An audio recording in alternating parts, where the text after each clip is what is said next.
Be me. Jessica, 32 years old. Wake up at 5:30 a.m., like always, because that's what successful people do. Check phone immediately, scanning through work emails before even getting out of bed. 3 messages from my boss about the product launch, 1 from client services, 2 from the analytics team. Feel that familiar rush of importance. Being needed, being essential. Stumble to bathroom. Look at myself in mirror while brushing teeth. Notice the lines forming around my eyes. Tell myself it's just stress. Totally normal for someone carrying an entire marketing department. Shower quickly, no time for anything luxurious. Got a 7 a.m. call with the West Coast team. Stand in front of closet, select the black blazer, the one that says, "Take me seriously." Pair it with tailored pants, low heels that are professional, but allow me to move quickly between conference rooms.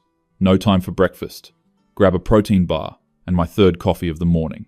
Apartment is kind of a disaster, but whatever, I'll deal with it this weekend. Probably won't deal with it this weekend. Dishes piled in sink from 3 days ago, laundry overflowing the hamper, takeout containers scattered across counter. Tell myself, this is what ambition looks like. This is the price of success. Successful people don't waste time on menial domestic labor. That's what I always said when Mark would hint about the mess. Mark. Haven't thought about him in weeks, maybe months. Well, that's not entirely true. Think about him sometimes late at night when the apartment feels too quiet. Dated for 5 years, broke up 8 months ago when he proposed. Actually, he proposed, and I laughed. I didn't mean to laugh, it just came out. He had this whole thing planned. Nice restaurant, got down on one knee. The works. I looked at him and just thought, now? Seriously? I'm up for senior director. He told him I wasn't ready. That marriage wasn't in my 5-year plan. That my career had to come first. He looked devastated.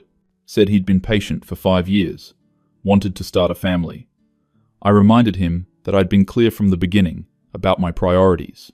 He said, people change, priorities shift. Thought maybe I'd want different things by now. I've got frustrated, told him he was trying to trap me in some 1950s fantasy. Said I wasn't going to sacrifice my professional trajectory to become some domestic servant. The conversation escalated, ended with me telling him we wanted different things. He moved out 2 weeks later. I felt relief, honestly. More space in the apartment, more mental bandwidth for work. No more questions about what's for dinner, or when I'd be home, or whether I wanted to spend weekend doing something together instead of catching up on work. Threw myself into the senior director campaign even harder. They didn't get the promotion, they gave it to Andrew, who's less qualified, but apparently fits the culture better. Whatever, I'll get it next cycle. Head to office, another day of back-to-back meetings. Leading the rebrand initiative for our biggest client, $60 million account, should feel excited, but mostly feel exhausted. Meetings blur together, everyone talking, but nobody listening.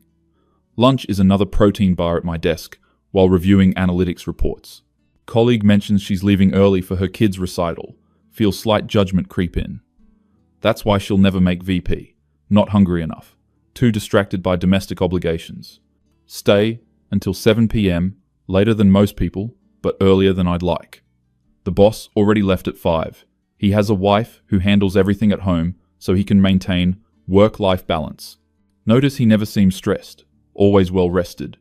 Talks about his wife's cooking and their organized house. Feel brief flash of something. Not quite jealousy, more like irritation. Head home, stop at the Thai place on corner, get same pad. See, I get 3 times a week. Eat it, standing at my kitchen counter, scrolling through phone. Open Instagram without thinking. Just mindless scrolling while chewing. See a post from Rachel, mutual friend from college. Photo of a wedding. Beautiful outdoor venue, string lights, sunset in background. Bride and groom kissing under an arch covered in flowers. Scroll to next photo. Freeze completely. Pad C, noodle hanging from my mouth. It's Mark. Mark in a perfectly fitted tux, looking happier than I've ever seen him look. He's thinner, more athletic looking, his smile reaching his eyes in a way that seems unfamiliar. Scroll frantically through the album Rachel posted. Mark and some woman I don't recognize. She's younger, maybe late 20s, wearing a simple but elegant white dress. Long hair, bright smile, holding Mark's hand with obvious joy. Caption says, "So, happy for Mark and Sarah. Perfect couple. Perfect day. Feel my chest tighten, throat constrict. When did this happen? He only moved out 8 months ago." Scroll through more photos. See Sarah laughing, Mark looking at her like she hung the moon. One photo of them cutting cake, another of their first dance, another of Mark's family, clearly adoring Sarah. Fingers shaking slightly. Click on Sarah's profile. It's public. Scroll through it with growing disbelief. Photos of her and Mark, dating back to about 7 months ago. So he met her almost immediately after we broke up. Photos of them hiking, at farmers markets, cooking together in what must be their kitchen. Their kitchen looks immaculate, organized, actual fresh flowers on the counter. Sarah posts about making Mark's favorite pot roast and trying a new bread recipe. More photos of their apartment. It's clean, decorated, looks like an actual home instead of just a place to sleep between workdays. One post from Sarah about how blessed she is to be building a life with Mark. Mentions she works part-time from home, doing freelance graphic design, but mostly focuses on making our home a peaceful sanctuary. Feel nausea rising. This woman is poor. Everything I refuse to be. Scroll more. Can't stop myself, even though each image feels like a small cut. The photo of Sarah in Mark's kitchen, wearing an apron, surrounded by ingredients. A caption about meal planning for the week. The photo of their living room, perfectly organized, throw pillows arranged, no clutter. Mark commented on that one, "Coming home to this every day, never gets old." Photo of Sarah at some family gathering, Mark's mom hugging her, huge smile. Remember how Mark's mom barely tolerated me, how she'd make passive-aggressive comments about my work schedule. A photo of Mark at what looks like a work event. Sarah beside him in a cocktail dress, his arm around her waist. He looks successful, confident, different from the slightly defeated guy who moved out of my apartment. Notice, in one photo, he's wearing a watch I don't recognize, expensive looking. Another photo shows them at some charity gala, Mark's company name on a banner in background. Click back to Rachel's album. Read the comments. Mark deserves this happiness. Sarah is so sweet, perfect for him. Can't believe he found his soulmate so quickly after that last relationship. That last relationship. That's me. I'm that last relationship. Sit down on my couch, pad, see ew, forgotten on counter. Apartment feels too quiet, too empty, too messy. Look around at my space. Really look at it. It's not the space of someone successful and driven. It's the space of someone barely surviving. Piles of papers, dirty coffee mugs, dust on surfaces, blinds, crooked, nothing on walls. Remember, Mark used to try to make it nice. Would buy plants, I'd forget to water, would suggest we cook together on weekends. I always said I was too tired, too busy, had too much work to catch up on. Told him cooking was a waste of time when we could just order delivery. Told him cleaning was something we could hire someone for, eventually when I made more money. Told him I wasn't going to perform domestic labor, just because society, but expected it from women. He'd say, it wasn't about society, it was about making a home together. But I'd roll my eyes. Feel tears starting. Push them back. I don't cry. Crying is for people who have time for emotions. But the tears come anyway, hot and angry. Grab phone again. Torture myself with more scrolling. Find Mark's profile. It's semi-private, but I can see some posts. His profile picture is him and Sarah, both genuinely smiling. My chest physically hurts. He see a public post from 2 months ago. Mark's company promoted him to regional director. Regional director? He'd been stuck at senior manager level for years when we were together. Comments congratulating him. Someone saying, "Marriage clearly agrees with you, man." Mark's response, "Having a partner who actually supports your goals changes everything." Feel anger flash through the sadness. I supported his goals. I just had my own goals too. Except, did I support his goals? Tried to remember the last year of our relationship. He'd come home excited about a potential promotion. I'd half listen while checking work email. He'd want to talk about his day. I'd be exhausted and irritable. He'd suggest we do something together on weekends. I'd tell him I had to work. He'd try to plan dates. I'd cancel because something came up at the office. He wanted to talk about future, about marriage and kids. I'd shut down the conversation. told him repeatedly that those things weren't priorities, that he was being conventional and boring, called him regressive once, when he suggested maybe we could take turns cooking instead of always getting delivery. Said he was trying to push gender roles on me when he asked if we could make the apartment more livable. He'd stopped trying eventually, just existed quietly in our space, going through motions. Thought that was fine, thought that was what modern relationships looked like. Two independent people sharing space but pursuing their own paths. Clearly Mark didn't think that was fine. Clearly Mark wanted something entirely different, and found it in Sarah, who apparently spends her time making home-cooked meals and keeping their space beautiful. Sarah, who goes to Mark's work events and supports his career. Sarah, who seems genuinely happy to be building a traditional life. Feel disgust and envy tangled together, can't separate them. Part of me wants to judge Sarah, wants to see her as some regressive throwback. But looking at the photos, she seems genuinely content, Mark seems genuinely happy, happier than he ever looked with me. Try to remember Mark smiling at me, the way he smiles at Sarah in these photos. Can't remember it, not once in 5 years. He was always slightly tense around me, always trying to anticipate my mood, always careful. I told myself that was respect. That was him, understanding my stress and importance. Maybe it was just him walking on eggshells around someone who never made space for him. Get up, pace around apartment, feeling trapped by my own thoughts. Look at myself in the mirror by the door. Still in work clothes, blazer rumpled now, hair frizzy from stress, face tired. When was the last time I looked happy, genuinely happy? When was the last time I felt happy? Work doesn't make me happy. It makes me stressed and important and needed, but not happy. This apartment doesn't make me happy. It's just a place to collapse between obligations. My life doesn't make me happy. It makes me productive. Remember the proposal, Mark on one knee, hope in his eyes. Remember laughing, actually laughing at him. Remember the hope dying, replaced by hurt. Then resignation. He said, I love you, Jess. I want to build a life with you. I said, I'm building my own life. I don't need someone else's vision imposed on me. He said, it wouldn't be imposed. It would be together, partnership. I said, partnership, where I sacrifice my career to play housewife? No thanks. He said, I never asked you to sacrifice your career. I just want you present in our relationship. I said, this is me present. This is what ambition looks like. Take it or leave it. He left it and found Sarah, who presumably is present, is available, is building something with him. Check Sarah's Instagram again, knowing I'm spiraling but unable to stop. Find a post from 3 weeks ago, photo of a pregnancy test. Positive. Caption, our greatest adventure begins. Baby arriving spring 2024. Mark is going to be the best daddy.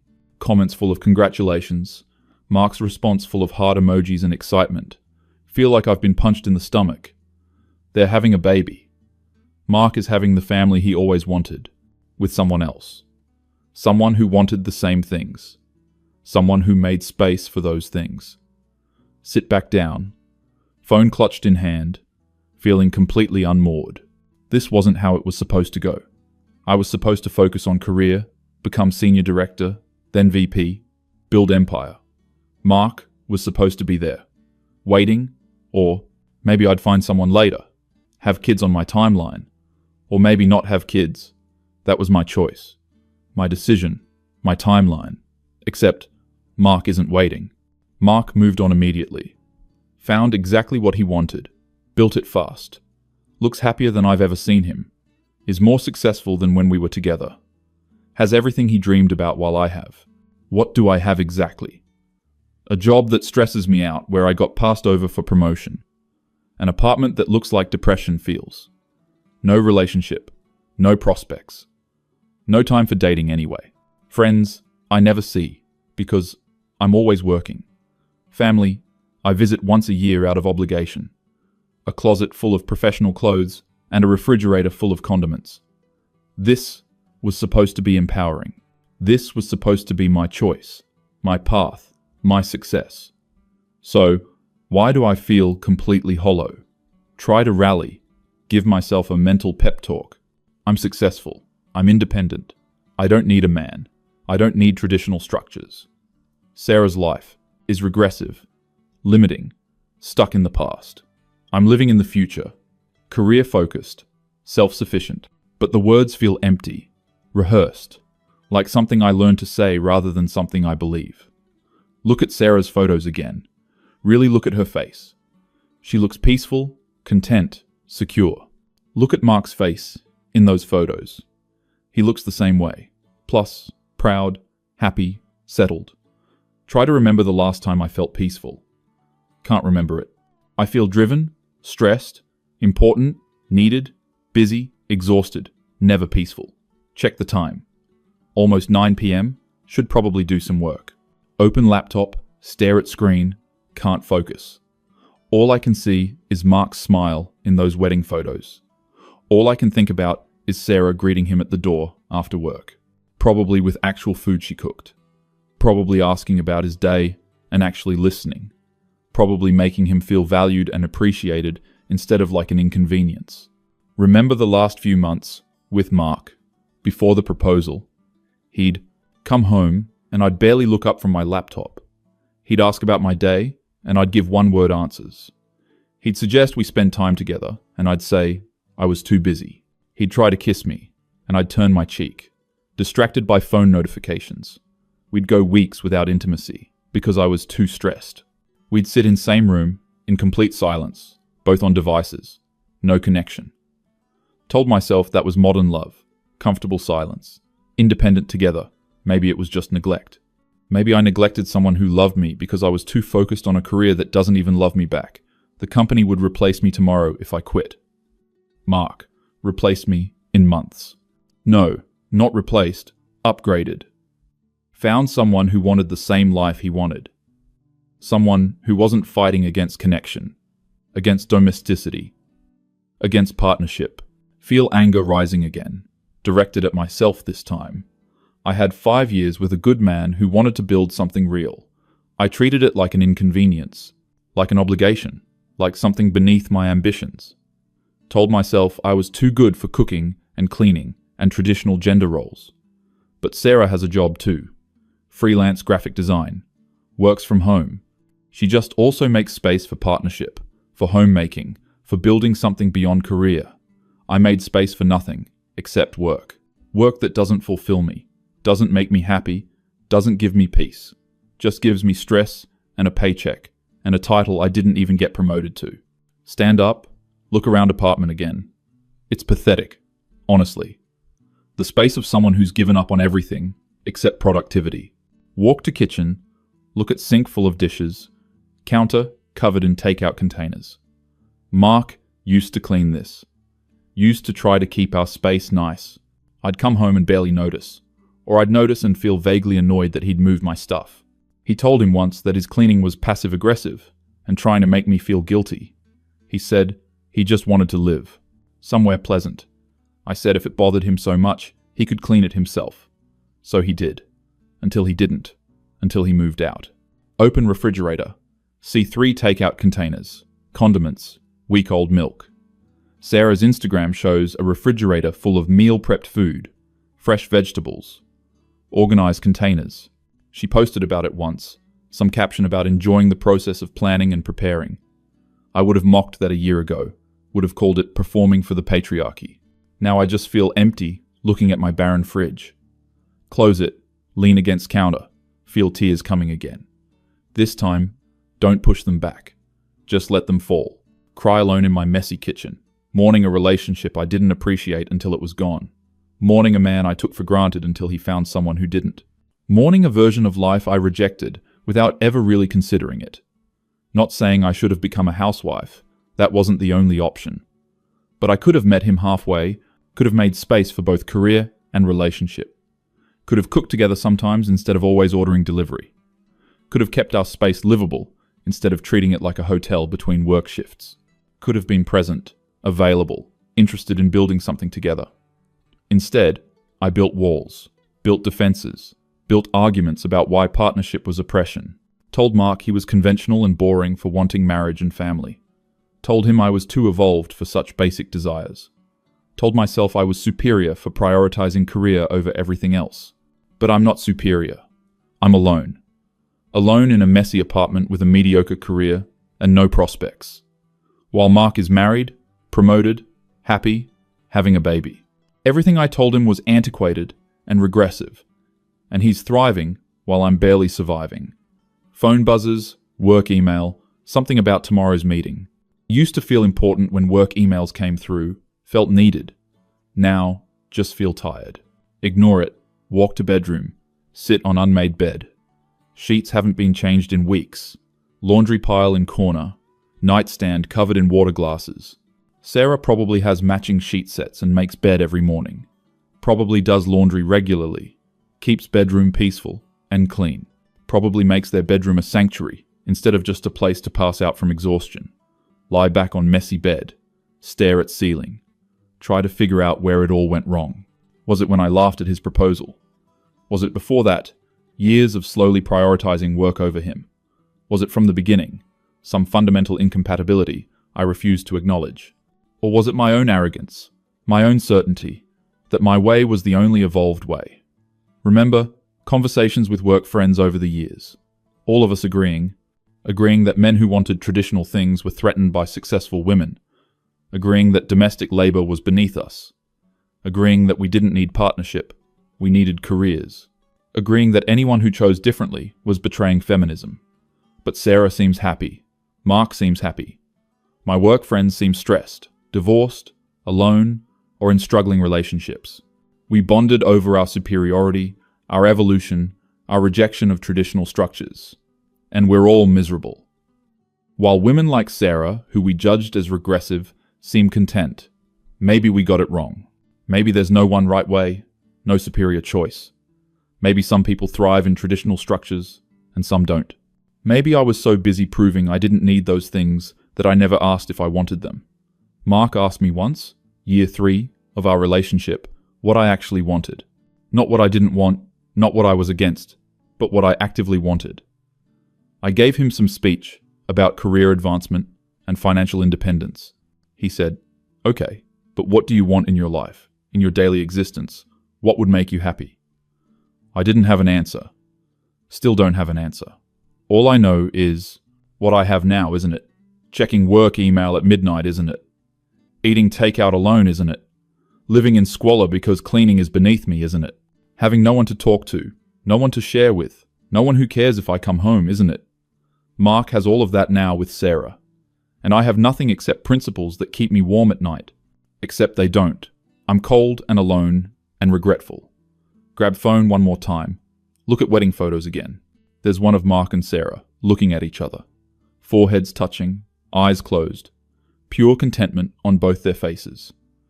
Try to remember if Mark and I ever had a moment like that. I can't remember one. Our relationship was always me pulling away and him trying to get closer. Me saying, "Not now, I'm busy," and him eventually stopping asking. Me treating connection like an interruption to my important work. And now he has connection with someone who treats it like a priority. Someone who probably says yes instead of not now. Someone who makes space instead of excuses. Someone who builds toward him instead of away from him. Close Instagram. Can't look anymore. Turn off phone. Lie in dark room. Feeling weight of my choices. I chose this. Chose career over relationship. Chose work over partnership. Kept choosing it every day for 5 years. Mark gave me chance after chance to choose differently. To choose us. I chose me every single time. Thought that was strength, independence, empowerment. Maybe it was just selfishness. Maybe partnership requires actually partnering, not just coexisting. Maybe love requires tending, like Sarah's plants in those Instagram photos. I let ours die from neglect while tending my career instead, and my career didn't even promote me. While Mark's career flourished once he had actual support at home, he tried to say we could both succeed if we worked together. I said I didn't need his help, didn't need anyone. He said it wasn't about need. It was about want, about choosing to build together. I said, building together was code for me, sacrificing for him. But looking at his life now, Sarah isn't sacrificing. She's choosing, actively choosing to create that life. And benefiting from it, Mark's success is her success. Their home is their shared achievement. I have no shared achievements, just individual stress and loneliness. I wonder what Mark would say if he knew I saw the wedding photos. Probably nothing. Probably moved on completely. I'm probably that last relationship he mentions occasionally as what not to do. Probably tells Sarah how grateful he is that she wants the same things he wants. Probably tells her how much easier life is with someone who's actually present. Probably doesn't think about me at all anymore, while I'm lying in my mess alone, thinking about him constantly now. Ironic, spent 5 years barely thinking about him while we were together. Now that he's gone and happy, I can't stop. Classic. Want what you can't have. Except I. Could have had it for 5 years. Threw it away.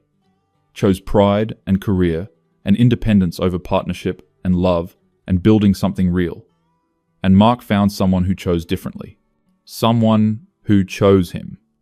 Feel exhaustion settling in. The kind that comes from crying and realization, should probably get up, wash face, change clothes, be productive. Instead, just lie here in the dark, in my mess, alone. This is what winning looks like, apparently. This is what having it all looks like. This is what choosing yourself looks like. Empty, cold, regretful, alone.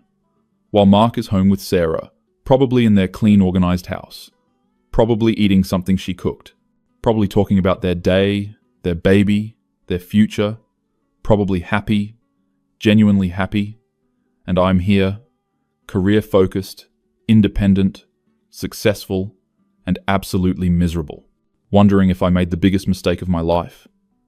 Knowing I made the biggest mistake of my life. And knowing there's no going back.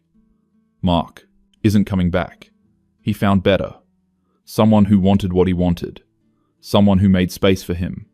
Someone who said yes instead of not now. Someone who built toward instead of away. Someone who isn't me. And he's happier for it. Visibly, obviously, undeniably happier. Everything I refuse to provide, Sarah provides gladly. Everything I called oppression, Sarah calls partnership. Everything I rejected, Sarah embraced. And Mark chose her quickly, married her fast, building a family immediately, like he'd been waiting years to find someone who actually wanted the same life.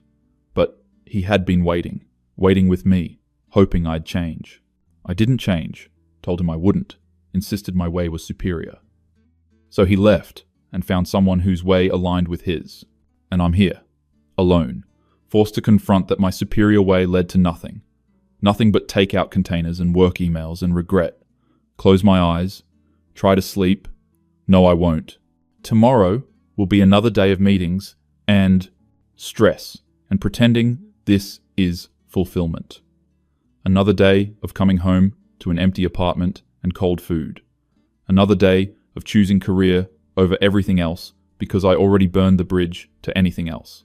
Mark moved on, found happiness, building a life. And I'm stuck here. In the life I insisted was better. The life I chose. The life I defended. The life I was so certain was evolved and superior. The life I have to live with now. Alone. While Mark is with Sarah. Happy. He won. Outsmarted me by simply finding someone who wanted the same things. By choosing happiness over my version of success. By building a real life instead of just a career. And I lost him, lost the chance, lost years I can't get back. All because I was so certain I was right, so certain that my way was the only way, so certain that I was too good for traditional partnership. Turns out I wasn't too good for it. I just wasn't good at it. And Mark found someone who is, someone better, someone happier, someone who isn't me. Lying here in the dark, in my mess, with my regret. This is what I chose. This is what I have. And Mark has everything else.